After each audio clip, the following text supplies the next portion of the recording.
নমস্কার বন্ধুরা, শকুন্তলা ভিলেজ ফুডে আপনাদের সবাইকে স্বাগত জানিয়ে আজ আমি আপনাদের সাথে শেয়ার করব পটল বাটা।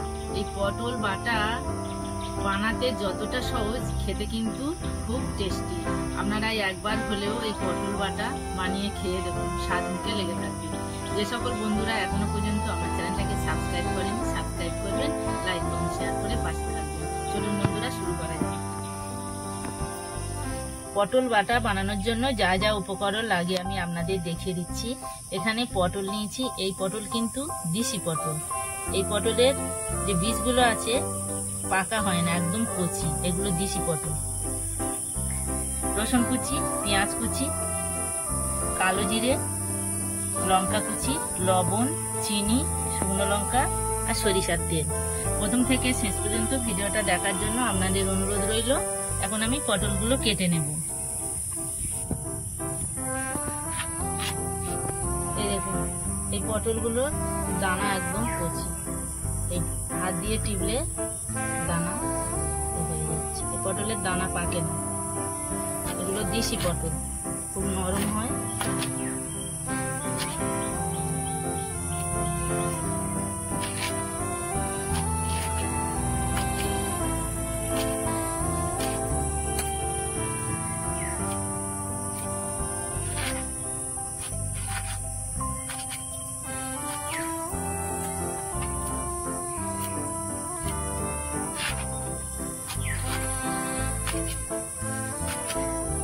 সবগুলো আমি কেটে নিয়েছি।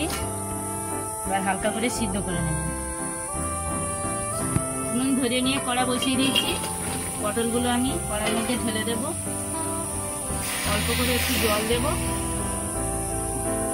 অল্প করে জল দিয়েছি। এবার আমি এটা সিদ্ধ করে নেব ঢাকা দিয়ে।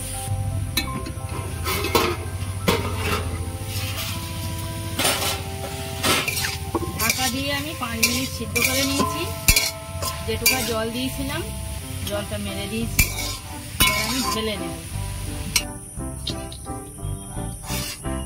ঢেলে নিয়েছি, ঠান্ডা করে নিয়ে আমি পেস্ট করে নেব। পটলগুলো আমি ভালো করে পেস্ট করে নিয়েছি। কি সুন্দর ঘন মতো হয়েছে। অল্প সিদ্ধ করেছিলাম বলে এরম ভালো পেস্ট হয়েছে। আর যদি কাঁচা সিদ্ধ করতাম একদম পাতলা হয়ে যেত, জলের মতো। কড়া বসিয়ে দিয়েছি, গরম হয়ে গেছে। তেল দেব। লঙ্কাগুলো ভেজে নেব।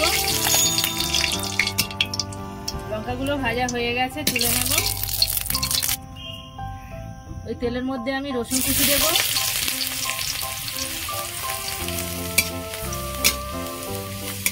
রসুন আমি হালকা করে ভেজে নিয়েছি। এর মধ্যে 1 বাটি পেঁয়াজ কুচি নিয়েছি, দিয়ে দেব।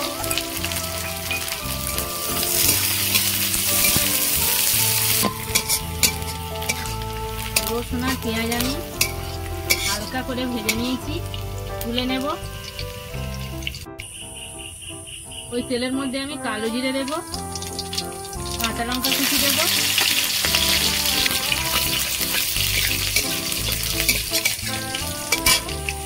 এবার আমি পটলের পেস্টটা দিয়ে দেব।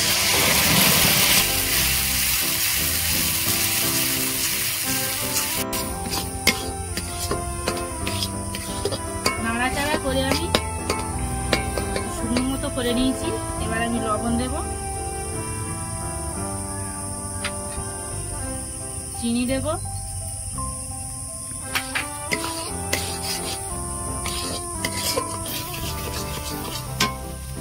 পেঁয়াজ আর রসুনটা আমি ভেজে রেখেছিলাম, দিয়ে দেব।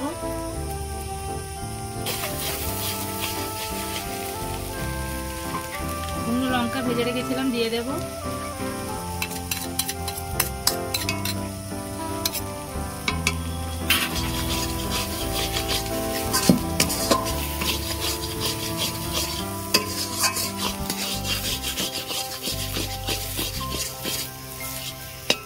কত সুন্দর হয়েছে দেখুন, কত সুন্দর হয়েছে দেখুন। একটুখানি হলে ভাত খাওয়া হয়ে যাবে।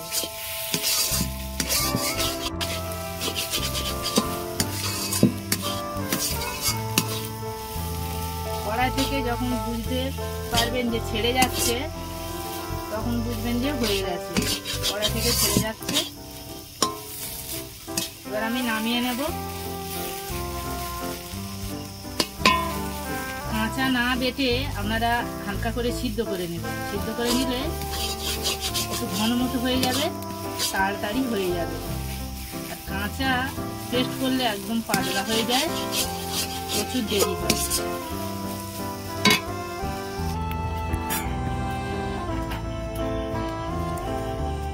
দেখুন বন্ধুরা, পটল বাটা একদম রেডি। কত সুন্দর হয়েছে দেখুন।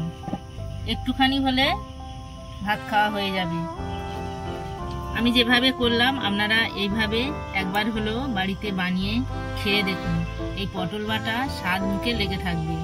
আমার এই পটল বাটা রেসিপি আপনাদের কেমন লেগেছে কমেন্টে জানাবেন, লাইক করবেন, বন্ধুদের সাথে প্রচুর প্রচুর শেয়ার করবেন।